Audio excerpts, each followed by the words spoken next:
रात में सोते समय बहुत सावधान हो जाना चाहिए उपासक को। वैसे तो हर समय सावधान, पर सोते समय ऐसे सावधान होना चाहिए जैसे मृत्यु के समय योगी जन अपने सारी इंद्रियों को समेट लेते हैं और अपने स्वरूप में, अपने प्रीतम के स्वरूप में लगा देते हैं। तुम रोज शयन के समय ऐसा अनुभव करो, मैं नींद में जा रहा हूं या मृत्यु में जा रहा हूं, इसमें कोई फर्क नहीं पड़ता। पता नहीं आंख खुले कि ना खुले। कितने ऐसे हैं कि सोते ही रह गए। आप अब बेहोशी की हालत में जा रहे हैं, नींद में जा रहे हैं, तो एक समय रखो कि आप अपनी शैया पर इतने समय ही जाएंगे। एक नियत समय रखो। हमने देखा है साधुकों का एक समय होता है कि 10 बजे हमें लेट जाना है, सोना नहीं, लेट जाना है, और लेटे हुए भगवत चिंतन करना। आप जब सो गए तो सो गए, नहीं सो गए तो उसमें हमें टेंशन नहीं लेना कि अभी नींद नहीं आई, 10:30 बज गए, 11 बज गए, ये नहीं। आंख मूंदी, मंत्राकार वृत्ति, तो बिना नींद की गोली के सो जाओगे। यह है ऐसा। भजन में मन लगाओ, सो जाओगे।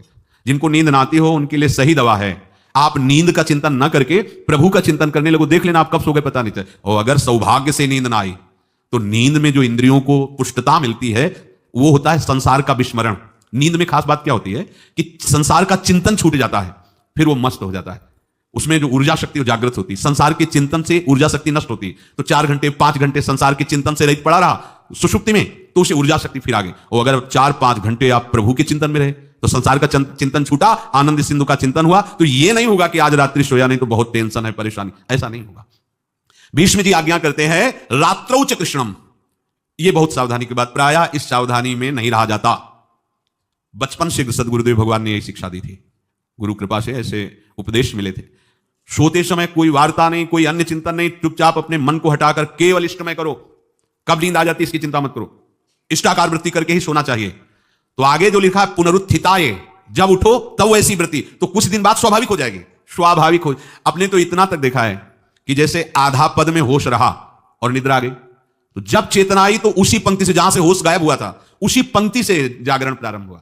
ऐसा ही जब ऑपरेशन के समय बेहोश किया गया था तो उनसे कहा था हमें बता देना कुछ मिनट में, तो उनका हाँ लगाने वाले इंजेक्शन और कुछ ही सेकंड में इसका असर बस। तो जो पद चलाया था, जब होश आया था तो वही पद चल रहा था, मतलब बेहोशी में वो पद अपना अधिकार किए हुए था। ऐसे नींद भी तुम्हारी भजन हो जाएगी, समाधि हो जाएगी, यदि आप सोते समय प्रभु का चिंतन करेंगे। बहुत ही सावधानी की बात है। यदि इस जन्म में परम लाभ लेना चाहते हो तो इस श्लोक को अपना जीवन बनाओ। कृष्ण व्रताहा, हमारा जीवन का एक ही व्रत है कि हम अपने प्रीतम का भजन नहीं छोड़ेंगे, अखंड भजन। हमें यह नहीं देखना कि उपांशु मानसी को इसमें कितने गुना, हमें गुना बुना नहीं देखना। हमें अपने प्रभु को बोलना नहीं। भजन में मन नहीं लग रहा, पद गा रहे हैं, जोर जोर से चिल्ला रहे हैं, नाम कीर्तन, हमें अपने प्रभु से जुड़े रहना है। कृष्ण व्रताहा, कृष्ण मनुस्मरंतो, हमारा निरंतर स्मरण चले, बस ये प्रयास रखना है।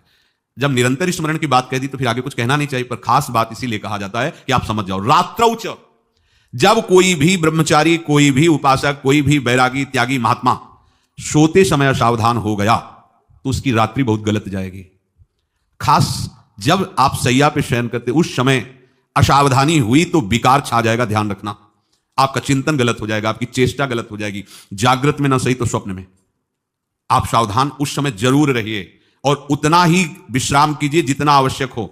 व्यर्थ में करवटें मत बदलिए, ये उपासक का स्वरूप नहीं होता। रोगी है तो बात अलग है, बड़े असाध्य रोगों से, नहीं तो ऐसी दिनचर्या नहीं होनी चाहिए। कै बजे? 3:30, अभी आधा घंटा तो है, फिर कमर ओढ़ लिए, ये साधक का नहीं होता। उचित समय, जो मान लो 4 घंटा विश्राम का, तो अब ये नींद का विषय आओ या ना हो, हम तुम्हारे लिए पुष्प बिछा के नहीं बैठेंगे कि आ जाओ आ जाओ। नहीं आई तो अब ये नहीं, अब इतने समय नहीं आई, 4 बजे उठने के समय कैसे नहीं, ये फेंका। उसमें विचार नहीं किया, पहले फेंको और सैया से नीचे उतरो, भूमि को प्रणाम करो, आगे बात नहीं। वो फिर आपको ऐसा होता है 10 मिनट में तो कोई बात नहीं, 10 वो पार कर देगा, घंटा दो। रात्रौ च कृष्णम पुनरुत्थिताय, ये नियम लीजिए।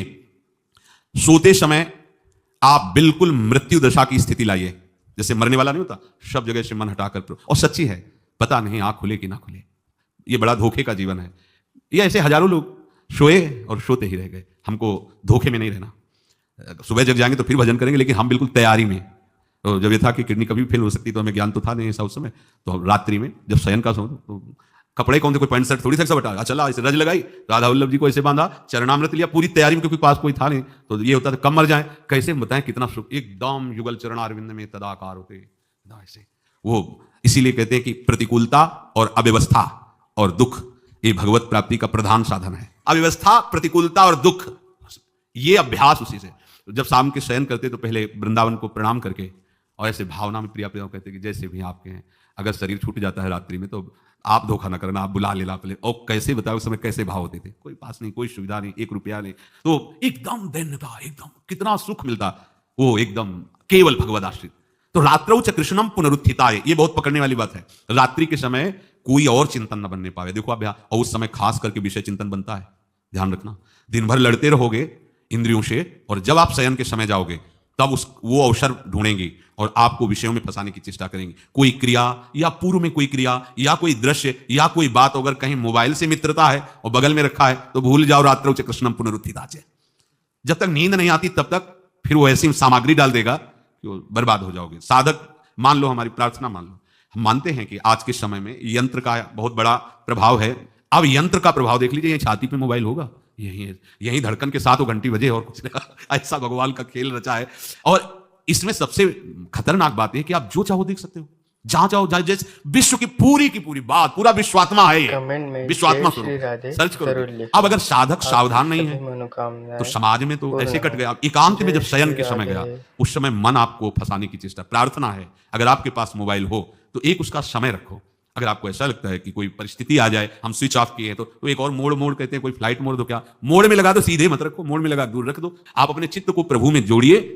रात्रि के समय मोबाइल का प्रयोग मत कीजिए। मान लीजिए रात्रौ च कृष्णम पुनरुत्थिताय, सुबह उठते ही आपको कुछ चिंतन नहीं करना। सबसे पहले उठते ही, यदि आपके अभ्यास में आ गया तो ऐसा ही होगा, नहीं तो आपको पहले सदगुरुदेव भगवान का प्रणाम नमस्कार और कुछ भक्तों का, और फिर नाम जप। भले 5 मिनट ही करो, अपने आराध्य देव का सुमिरन, फिर अपनी दिनचर्या करो।